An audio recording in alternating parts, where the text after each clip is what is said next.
Good. Good evening, ladies and gentlemen. Welcome to the Aurora City Council's Committee of the Whole meeting. It is Monday, January 13th, 2015. Ms. Schweikhofer, please call the roll. Ms. Barner. Ms. Grandillo. Here. Mr. Hatridge. Here. Mr. Horvat. Here. Mr. Kovach. Mr. Cudling. Here. Ms. McDougald. Present.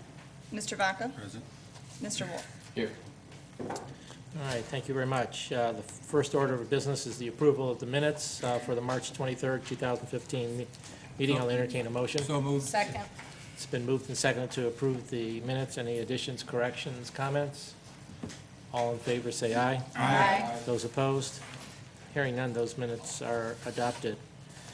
Moving on to new business, I'd just like to preface, I know our starting time is 6 o'clock, and it might be too much time. It might not be enough time. It's difficult as we prepare for these meetings and look at the agenda. It's always difficult to find, to think what's going to generate a lot of discussion. So if there's not a lot of discussion, then we'll have a nice little break between this meeting and our council meeting. So we can all do some bonding. All right. Hello. All right, first item of new business is item A, employees generally for firefighters. Chief?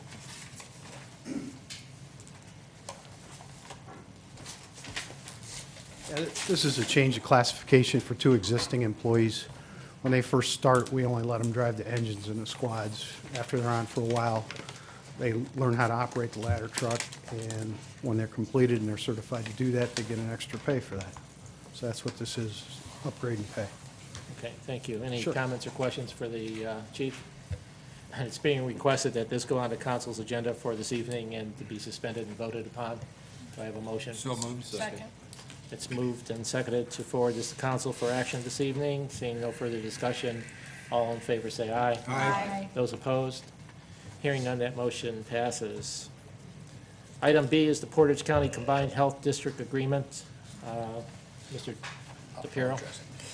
Thank you, Mr. Chairman. Members of council, we had spoken about this a couple of times, and before you have a proposed agreement with the Portage County Combined General Health District in the city of Aurora.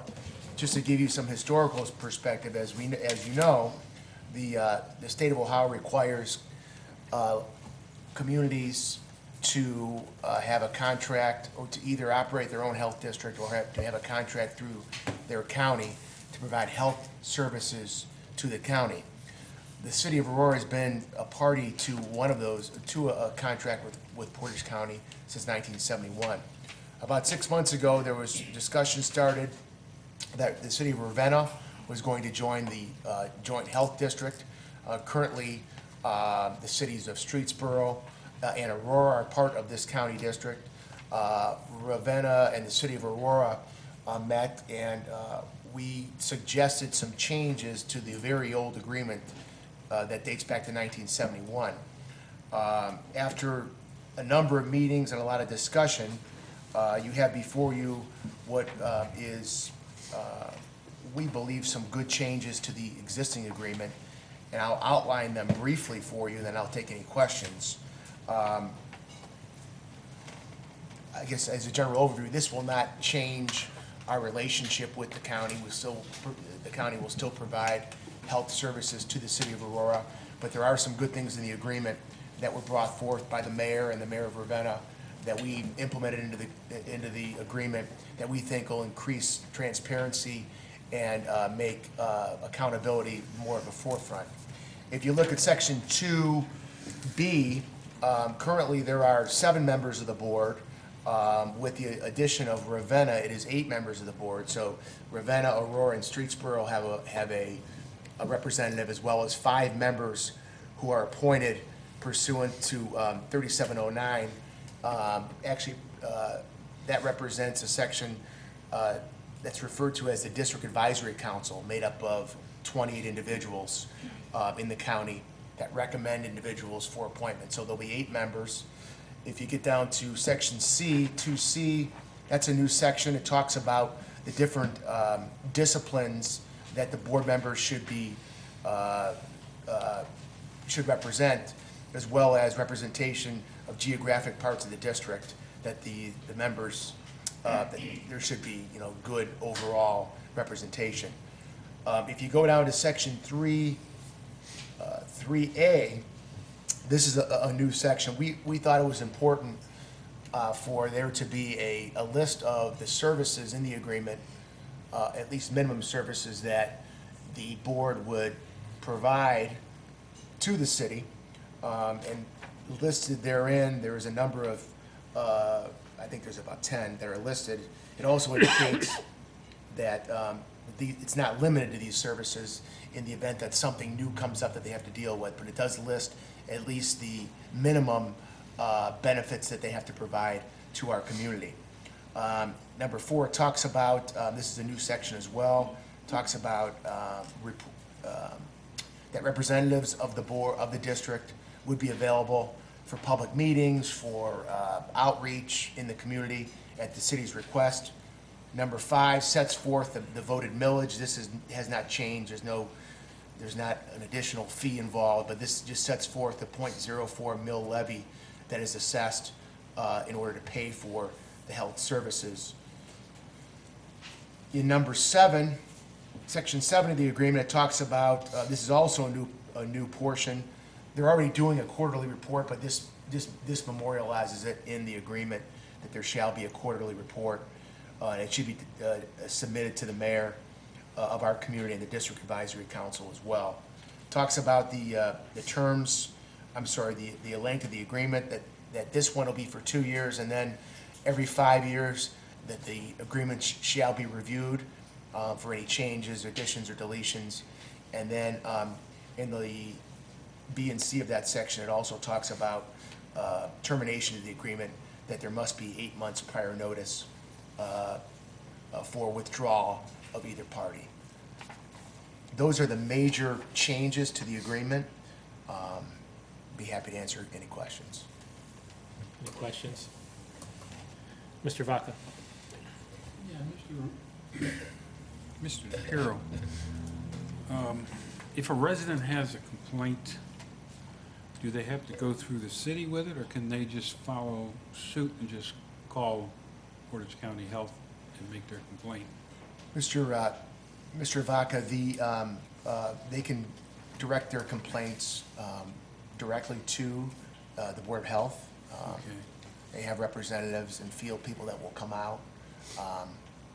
So we can provide you with that information. But certainly if they're having a problem, they can't get through, they can contact me. I'll help them maneuver it, or our office, Angie or I, or just the district themselves. Okay. I was just curious because I had an issue a couple years ago and I kind of got sloughed off. I just want to make sure that that doesn't happen again. Okay, thank you. Thank you. Mr. Hattridge? To Dean DePiero, the board members, are they compensated financially? They are not. They are not. Okay, thank you. Ms. McDougall? Thank you, Mr. DePiero. Couple things. You said that the taxes aren't going to change for the people. Is the process of raising taxes the same? The process has not changed. Whatever is prescribed now is the same. Okay, so this shouldn't affect anybody's bottom line one way or the other unless, No. okay. Second of all, it says that enforce public health laws and regulations. Are those county laws or city laws or? Mr. Chairman, to the councilwoman, the Board of Health is charged with, they're really kind of, you can think of them as an extension of the Ohio EPA. The Ohio EPA uses them as an agent, if you will, to enforce health laws, public health laws, et cetera. So they would be, I mean, for something very big, they would bring in probably the representative of the Ohio EPA, but they act as an extension, if you will, of the Ohio EPA in enforcing some laws. So they can refer any violations of law to the prosecutor for enforcement or for criminal prosecution. They could also refer to the Ohio EPA or US EPA if deemed necessary. Okay, and one last question. There was a situation in Aurora that you and I are familiar with that was a public health risk that we had a difficult time getting somebody to address from the county. How would this make it easier, or would it make it easier for us to get somebody involved from the county to come to Aurora and help address this? Madam Councilwoman, I think it's safe to assume over the last 6 months, the mayor's had a number of meetings with the Board of Health with regard to this agreement. I've also had some good interaction with the assistant prosecutor who handles, the civil division who handles this. I think it'd be safe to say that we'll get, I think, better attention from them. I can't tell you they're gonna be able to solve all our problems, but I think that we certainly have developed a good rapport, and I think that they know that we'd like them to be more interactive with our community. Okay.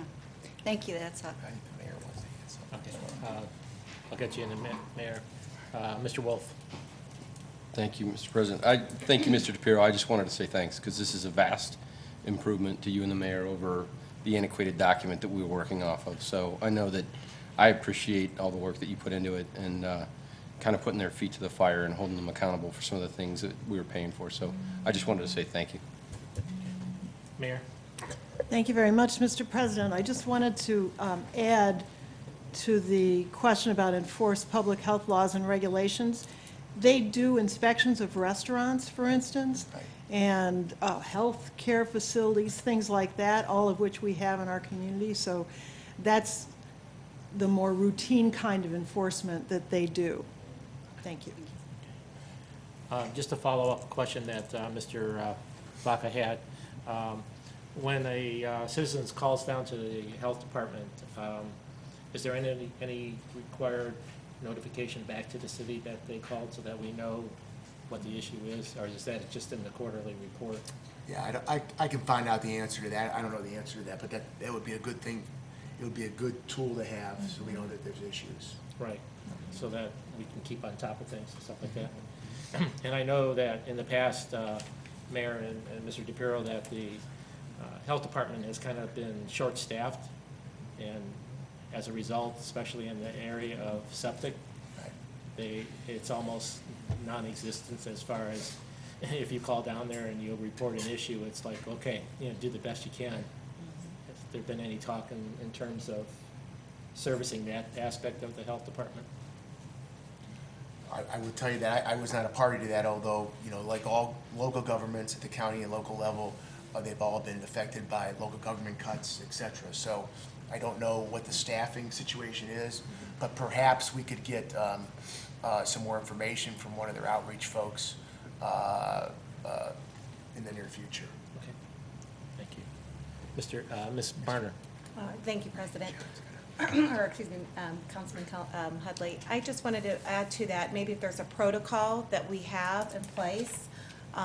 It sounds like it's a lot of things under one umbrella. It's obviously very assuming that it's beneficial for our city, but maybe if there was a protocol for such things as Mr. Cudley had mentioned, as well as what Councilmember Mrs. McDougal said as well. So I think that would be awesome if we had some type of protocol for our city to follow in a situation that we may come to. Thank you. Thank you. Mr. Chu, you wanted to add? Yes, Mr. Chairman. I think under the sanitary rules, and remember they were actually under septic, and so the rules were revised at the state level. So that was most of the problem from before. They didn't know what to enforce. The fact that they have had a health levy passed first time in 30 years, the CHIP has added much more to the staff down there. CHIP interacts at least monthly and sometimes weekly with me in regards to septic. So they have been very, very cooperative, very helpful now that they are fully staffed, and have actually added a couple additional, and that there's definitive guidelines on the septic rules and regulations coming from the state and health departments. So I think that's helped both the citizens and the department itself. So it should be much, much better in that arena. Thank you. Any other questions or comments? Mr. Hatridge? Just one. I'll address this to the mayor. Do you have anyone in mind at this sitting to serve on the mental health board or the Board of Health? Mr. Hatridge, Mr. Chairman, we currently have someone sitting, Dr. Howard Minot.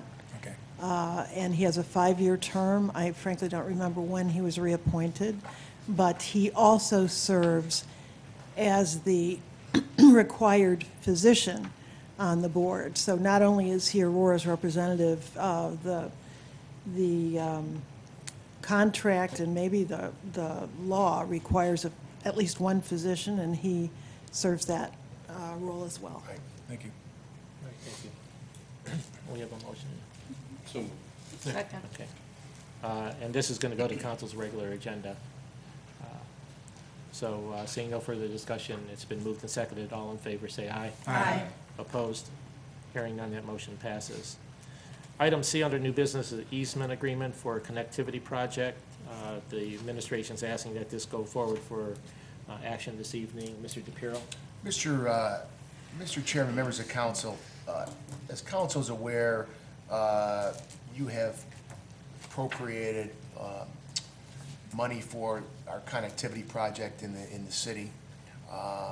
And there is a plan in place that the mayor has set forward. Part of that is for us to take a look at the properties that will be affected by the connectivity. The first phase that we're looking at, I know the mayor's talked about it a lot, is along Route 82. And there are many properties along 82 that the city will need to obtain easements and/or work agreements. Easements like this one here, you'll be seeing these come forward. This is the first probably of a half dozen you'll see over the next month or so, where we've reached out to the property owners, negotiated easement agreements. Some of them are a little different depending on the whims of legal counsel on the other side and some of their needs and concerns. So you'll be seeing these come forward. This agreement's attached. They'll be fairly similar. The city is not paying anything for this easement, but it is required for them to give us an easement in order to construct a walkway or sidewalk on their property. So you'll be seeing a number of these as we go forward. Thank you. Mayor, there's, frequently citizens ask about the status of the connectivity plan, and as far as this segment of it is concerned, what stage of the planning and going out for estimates and all that kind of thing? Could you just kind of inform council?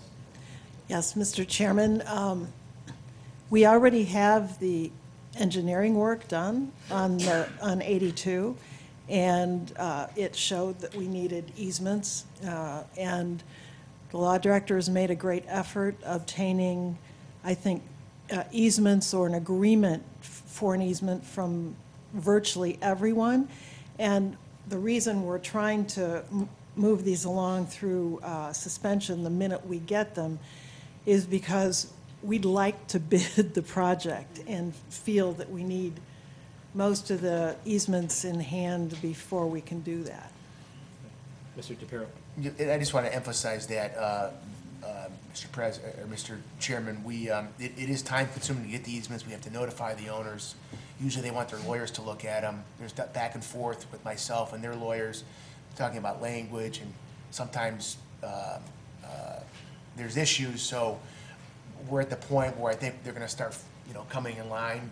We're also already starting to think about the next phase so we can get ahead of it to get notices out to them. So this will be an ongoing, time-intensive project, but an important one, and we'll continue to move it forward. So conceivably, we will see something happening this year, hopefully.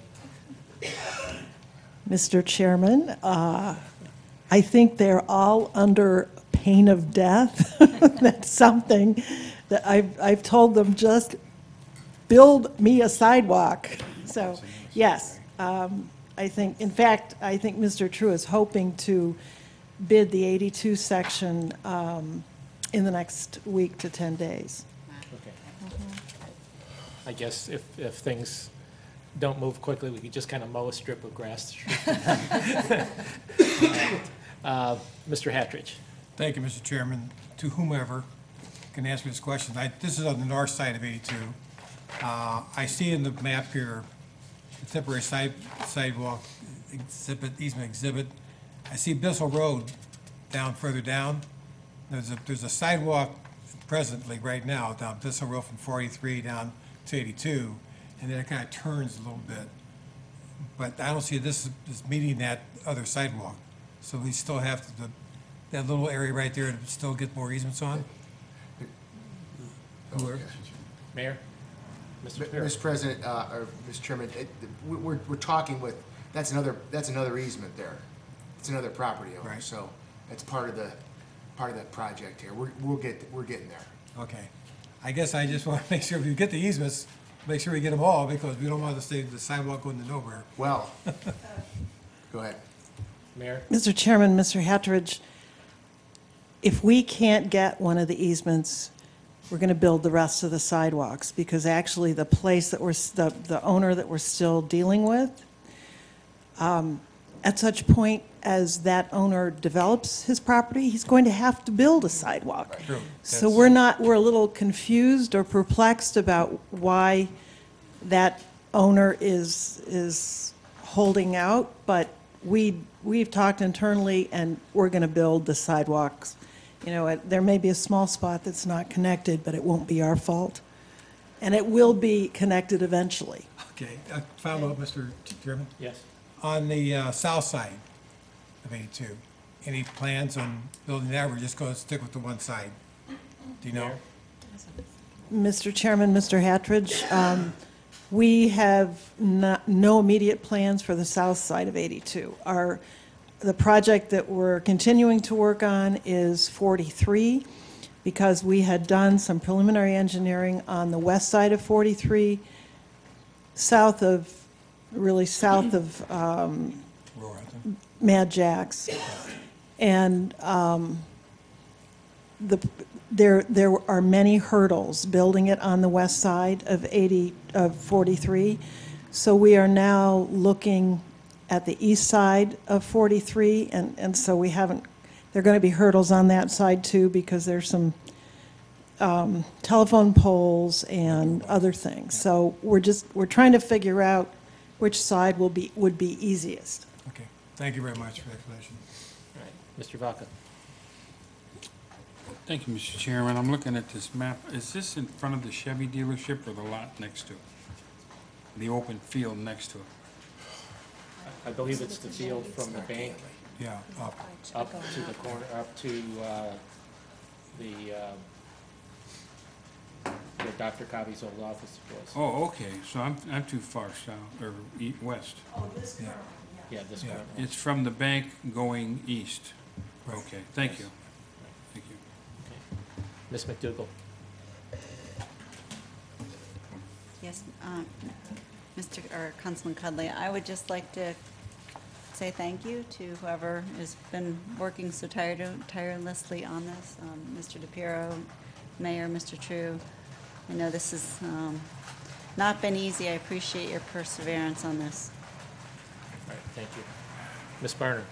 Thank you, Councilman Cudley. And I'd like to second that. I mean, I know this is a huge support from not only council, but from the city. I think it's awesome. I've been a huge advocate of it. Doesn't make any sense to me when you can have a sidewalk paid on someone else's penny to have it done. But, you know, who knows? But I'm thrilled, and I'll be very excited once it's done, and hopefully we can have a big ribbon cutting when it happens, because I know the city will be excited. Thank you. Any other questions or comments? Again, the motion is to forward this to council for So moved. its Second. regular agenda. Okay.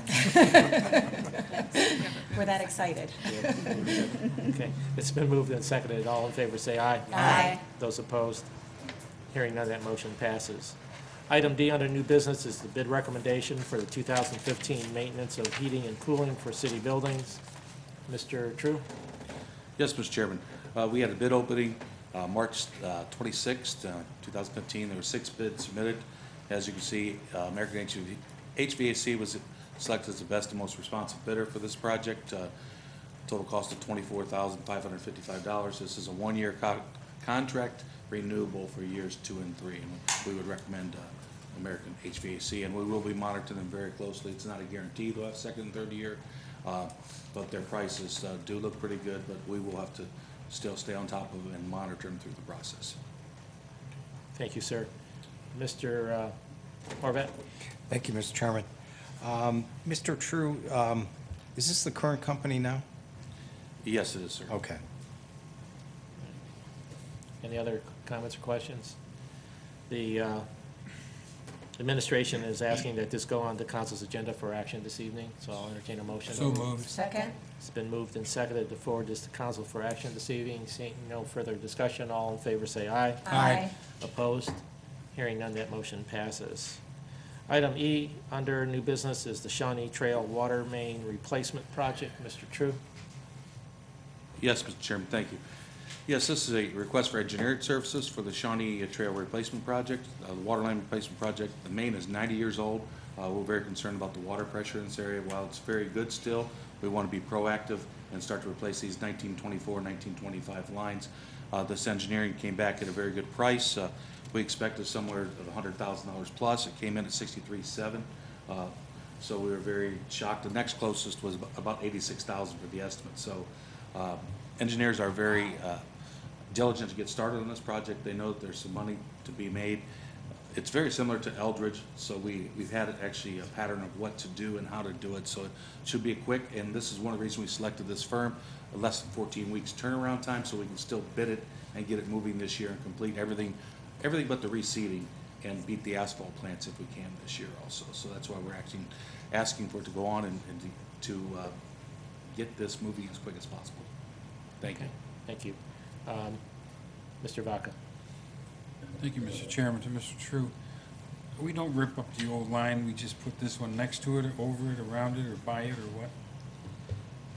Mr. Chairman, to the councilman, that's correct. That's the quickest way. Instead of ripping up the other line, we'll actually move it in the pavement. It's actually outside the pavement now.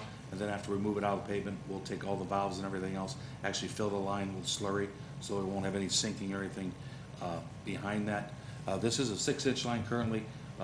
Code requirements is to replace it with 8-inch. So you'll see a much better flow for fire pressure and a much better activity rate for anything for the water. Is this the one where we were sent pictures of the road? Are we gonna redo the road too? We are actually doing an alternate on that. You'll see the bid alternate on the engineering qualification and request for proposal. We will either just do the trench itself or the entire road. We will actually do probably about 5 core samples to make sure, see what we have. So you may not be able to do a total resurfacing of this road. You may have to do a lot of full depth. So we'll establish how much the bids come back, and depending where our money, we have about, our budget is around $2 million. We're very close to that budget. There's a lot of utilities in ground, as you may suspect in that area. Requires a lot of extra work. So we'll watch our budget and see where it comes back. If it comes back low enough, we can do a full resurfacing. If not, we'll just do the ditch line with the cement topping and then also asphalt on top of that. But we'll do both as alternate when we do the bidding and see what the price comes back. Well, hopefully it doesn't end up like Orchard Avenue did with the water line that went down that road, because it's still rather a mess. Okay, thank you very much. Thank you, gentlemen. Mr. Waller? Thank you, Mr. President. Having lived through the Eldridge project, I can tell you that it is not going to be fun for the folks on Shawnee. Mr. True, the only thing I would ask is take a drive down Eldridge so that you can see, we've seen some serious degradation on the road, the side of the road that the heavy trucks were moving on. So we might want to talk to these folks about how they're going to be moving the trucks and the heavy equipment in and out. The side of the road where the work was not done is in rough shape, and it's a direct result of those large trucks moving back and forth because the city had just resurfaced those streets not 2 or 3 years prior to the work that was done about 7 years ago. So just something that maybe take a look at and keep in mind for the Shawnee project. Mr. True? Mr. Chairman, we will examine that, and that's directly correlates to how many dollars you give me to redo it. Most of those pavements are not meant to have those trucks travel there, and when we do, it's excessive, and that's what we're talking about. Core samples will have a better example of what we can expect from that, and hopefully I think the project, we have enough in it using polyvinyl chlorinate plastic pipe instead of ductile is saving enough on the project. We should have money to do full depth and fix the road properly. Thank you. Mr. Hadrich. Thank you, Mr. Chairman. To Mr. True, I'm looking at these pictures on Harmon Road intersection. It says notice manhole and hydrant locations and broken edge of pavement. And also on Shawnee Trail, the same thing. My question to you, Mr. True, is are we saying that the broken pavement on the edges of the road is caused by the breakdown of the water system? Mr. True? Mr. Chairman, to the councilman, no, that's not what we're saying. What we're saying is that in that actually specification and the proposal area, they were showing us how the road was broken up, which we already knew, but they were showing us to take pictures, and that's why they're saying there's no guarantee that we just resurface. A remilling and resurfacing, which we proposed to do initially, would not necessarily work in many of these spots. We have to go full depth in those spots where it's broken down. Water line has nothing to do with the degradation of the road. The degradation of the road is solely upon how the road was originally constructed. Okay, follow-up question, Mr. Yes. Cully. Mr. True, on the, you're replacing, this is cast iron, I guess, or whatever's in there, on the present lines now. Mr. True?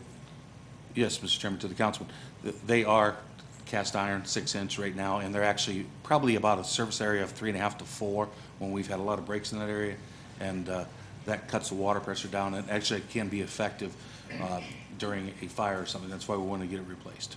And just one more question, Mr. Yes. Chairman. On the material that's be replacing the cast iron, Mr. True, do you have a life expectancy on that type of pipe? Mr. True? Mr. Chairman, to the council, yes, 100 to 150 years. It's polyvinyl chloride, which is a molecular-oriented pipe. When it breaks and so forth, it'll break just like a cast iron, but it's not susceptible to the ground or the soil substance that actually erode the cast iron from outside in. And also the inside out with water hardening and so forth. This plastic won't be affected by those chemicals that we have in the past that affects cast iron. It does not affect the plastic as such.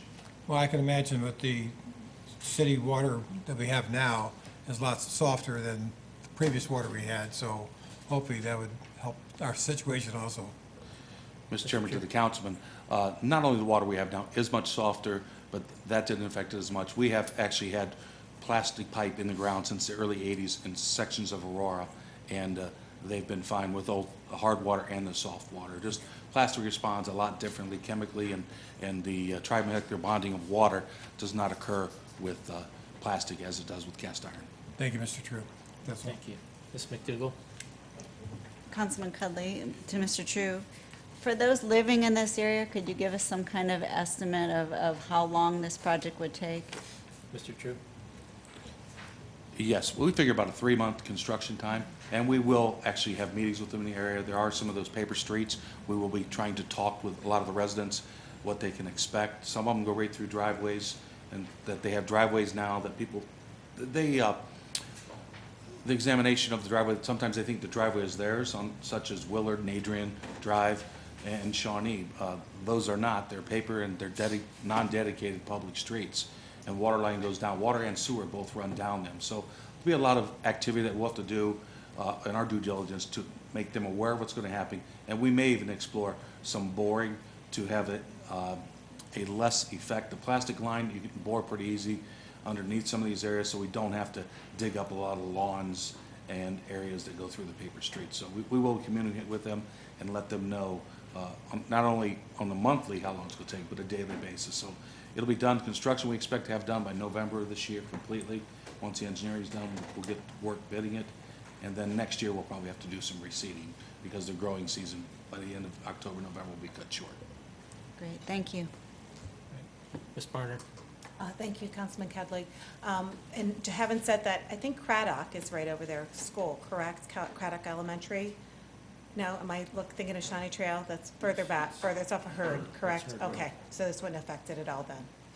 I apologize, thank you. Okay, we have a motion.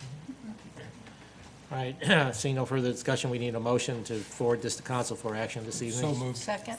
It's been moved and seconded forward for action this evening. All in favor, say aye. Aye. Opposed? Hearing none, that motion passes. Our last item of new business is item F. It's the purchase of a Ford F-350 truck for Parks and Recreation Department. Administration's asking that this be forwarded to council for suspension and action this evening. Mr. Kraus? Thank you, Mr. Chairman. Part of the budget this year, we were looking to replace one of our parks trucks. I was originally hoping to have this to you about a month ago, but unfortunately, due to some changes, which I'll get into in a little bit, it's coming forward now. We're looking for the purchase of an F-350 to replace a 2004 Parks truck. The state bid was through Bob Ross Buick for just over $33,000. We checked with the local dealer. Liberty Ford was the lowest, and we had a price. We're getting ready to bring that forward about a month ago, as I said, and Ford changed their production cycle on the F-350s for the 2015s, and they stopped production. So we had to go back to the drawing board with the 2016 truck. They were lower on the 15 truck. They're still lower on the 16 truck. As also on the trade-in, you can see Bob Ross Buick, because of the condition of the truck, was not offering us anything for the trade-in, and Liberty was giving us $1,300. So not only are they lower on the base price of the truck, but they're also giving us trade-in, which even brings the price down even more. So due to those delays, we're asking for this to go on to tonight and approve it, just so we can get this ordered and have the truck sooner for the summer season. The 2004 truck, as I mentioned, has over 74,000 miles. It's got some deficiencies in the frame and some other stuff, and is not in great condition. So we don't feel we'll get a lot of value if we try to auction it. So we feel trade-in is the better option at this point. Okay. Thank you, Mr. Kraus. Any comments or questions? We have a motion. So moved. Second. It's been moved and forward, all right, seconded to forward this to council for action this evening. All in favor say aye. Aye. Opposed? Hearing none, that motion passes. We have one item under new, old business. It's a bid recommendation for cleaning of city buildings. Who gets this one? Mr. Yes, True. Mr. Chairman. We've done our due diligence. We have talked with the current cleaners. We are still going with CJ Ready Serve.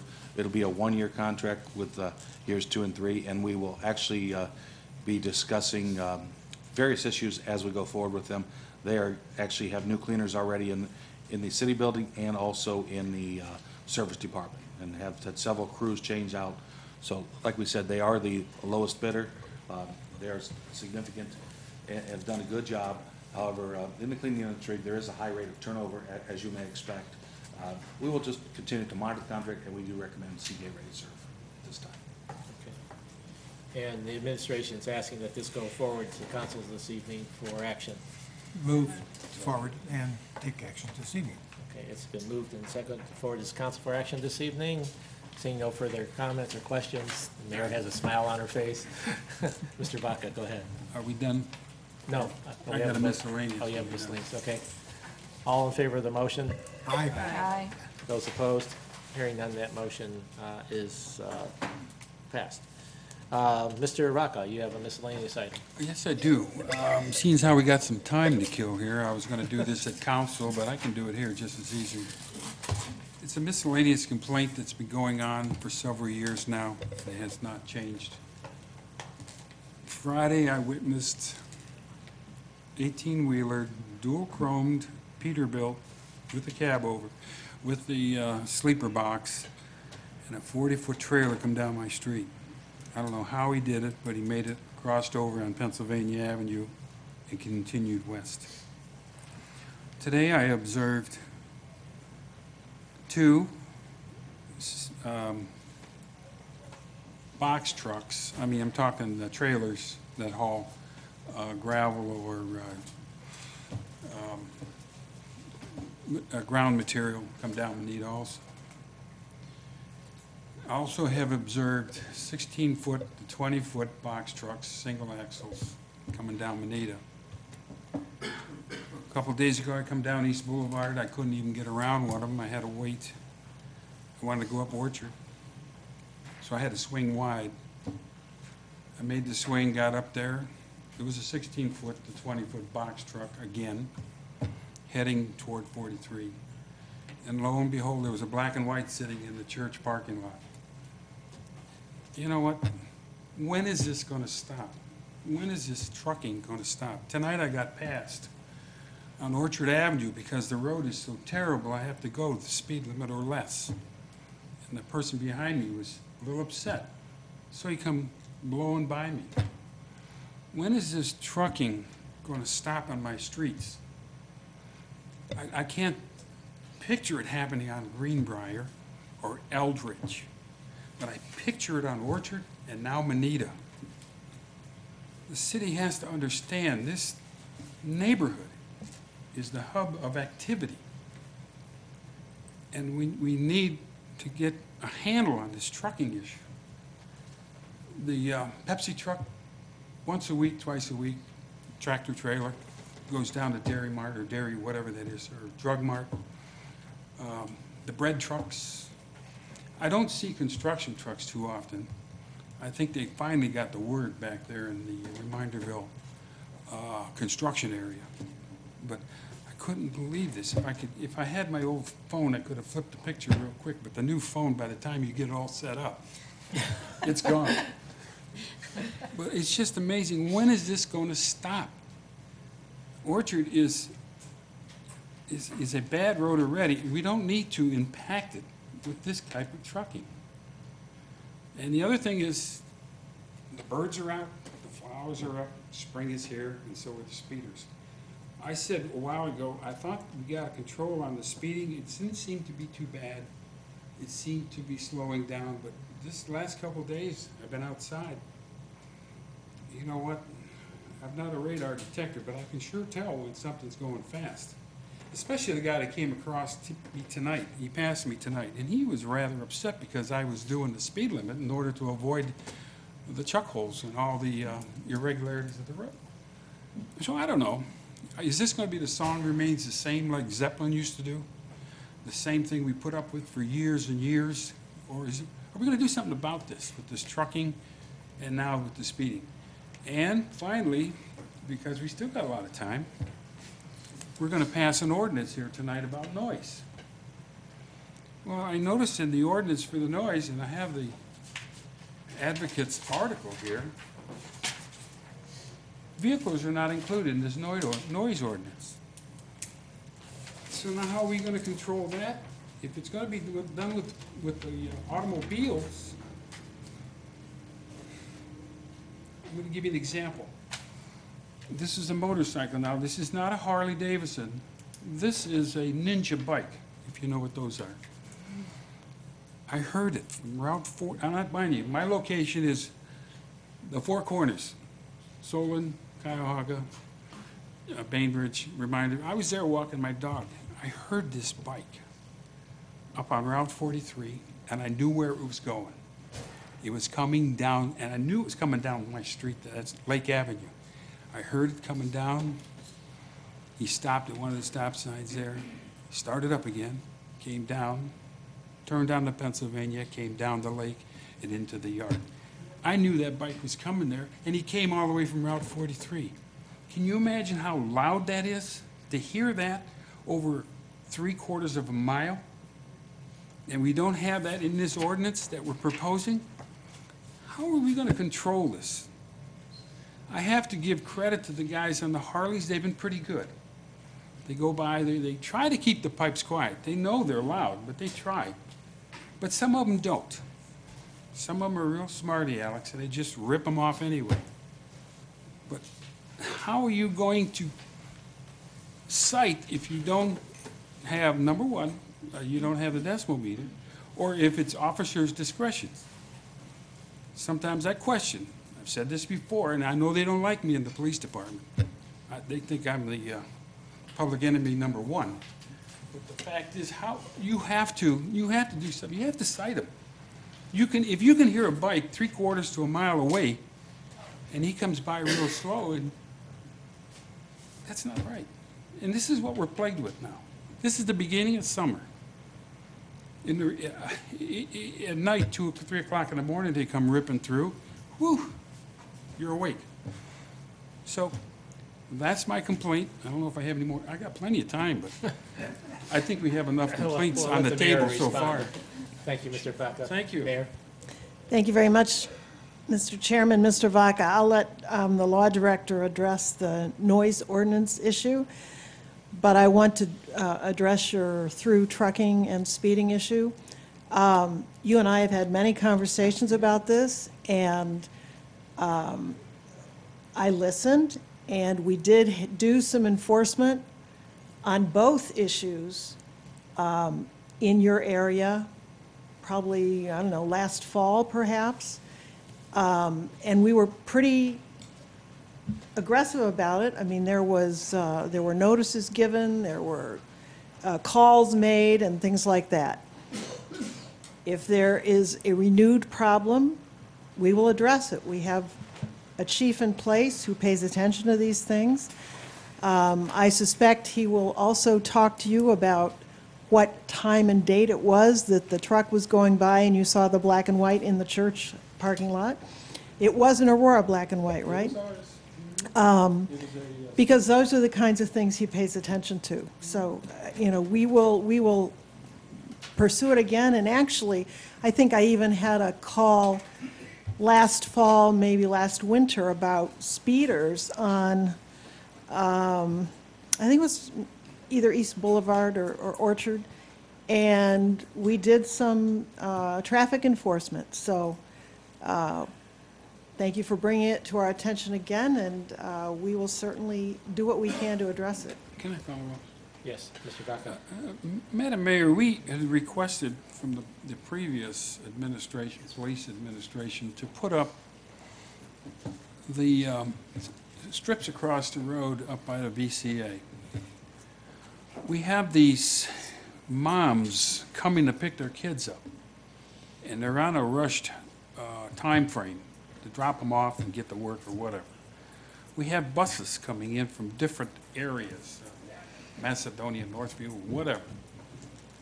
And we've asked several times to have this put up through the safety committee to find out how fast these people are going, and it has not happened yet.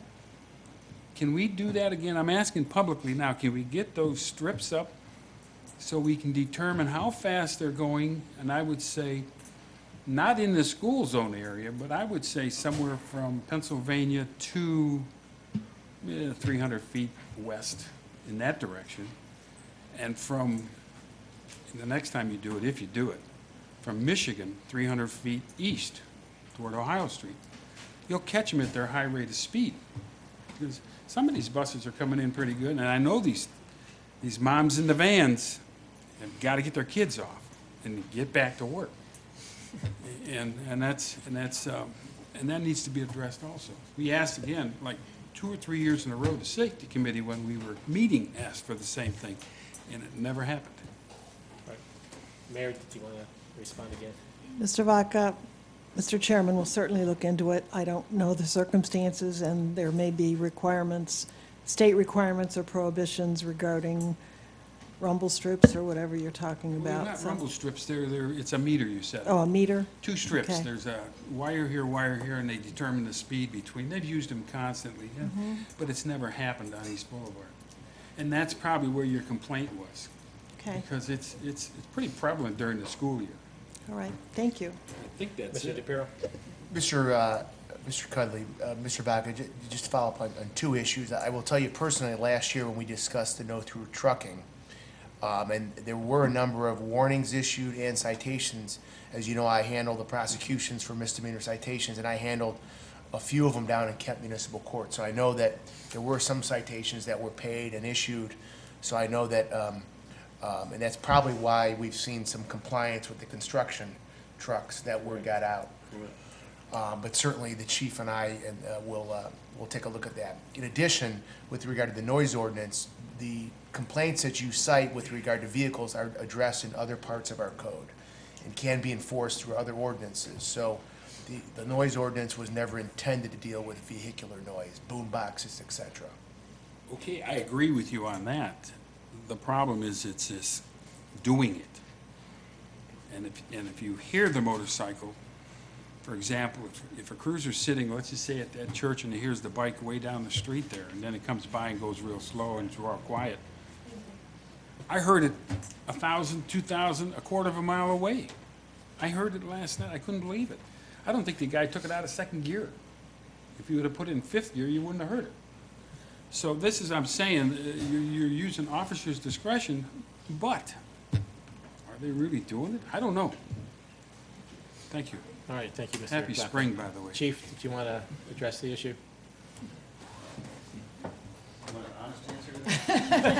No, in all seriousness, to echo Mr. DePiero's remarks, that there is a specific ordinance that does cover noise coming from a motor vehicle with the boom boxes. These complaints go on all over the city. Just this week, Aurora Hudson and Mennonite area trucks is a complaint. But, you know, with 3 or 4 cars on the road, we try to be everywhere. And that area I know gets a lot of dedication because I hear the guys call out on a special detail there every single day, multiple times a day. So all I could do is reiterate it and, you know, a zero tolerance for the trucks. And, you know, with the motorcycles, I think the very first day we had nice weather, I actually pulled a motorcycle over for doing a wheelie down 43. So it's there, but we have to be able to witness it and, you know, see it ourselves. And I understand your frustration as far as, you know, we can't be everywhere, but when we are there, we would try to enforce a zero tolerance policy with especially with the trucks. And that is probably one of the biggest complaints we get is trucks all over the city. So it's not just isolated to your ward, I can assure you that, but we'll try to take a zero stance on it and approach it with some aggression. All right, Mr. Baca. We still got time. I'm gonna add another one to this. Ms. Schweikhofer, make Oh, sure that I'm we sorry, to adjust back up, our- as far as the speed you had requested, I believe our speed machine can do what you're asking That's what for we it to asked do. for 2 years and it never happened. I think that machine is capable of doing that. I know most of those machines are, but I'll look into that and see if the machine that we have is specific for that. Well, while the chief's up there, we discussed snowplow issues. And we need to get some kind, I was seriously It's thinking on the of list. safety committee together to discuss this, because I've had so many complaints about these plowers this year. This poor guy down the corner of Ohio and Manita, he spent at least 2 hours raking up all the gravel from another guy's driveway because he blew it across the street. We need to get something in place with these plowers. And if I have to put the committee together to rectify this problem, we'll do it. That's another issue that, well, we're getting close to time now. so- All right, thank you for, I know that we had discussed that, and we are going to incorporate something where the snow plowers have to get a permit from us, so at least we can have some accountability. Well, the season's over, but I think it was an unusually cold, wintry season, but, you know, it's a learning curve, so from this point going forward, next year, we will make them register and have some accountability for them, so at least we know who, as far as private contractors, are plowing in the city. Okay, thank you. I just want to say, aren't you glad we did it now instead of later? I think Mr. Horvat is glad that we did this now. Thanks, everybody, for your patience. Chief, do you have any extra spike strips that Mr. Baca can deploy down on the needle? All right. Mr. Baca, seriously, thank you for bringing those issues up, and I know the administration will address them. Thank you. So, thank you. Anything else for the good of the order? If not, I'll entertain a motion to adjourn. It's been moved and second to adjourn. All in favor, say aye. Aye. Opposed? Hearing none, that motion passes.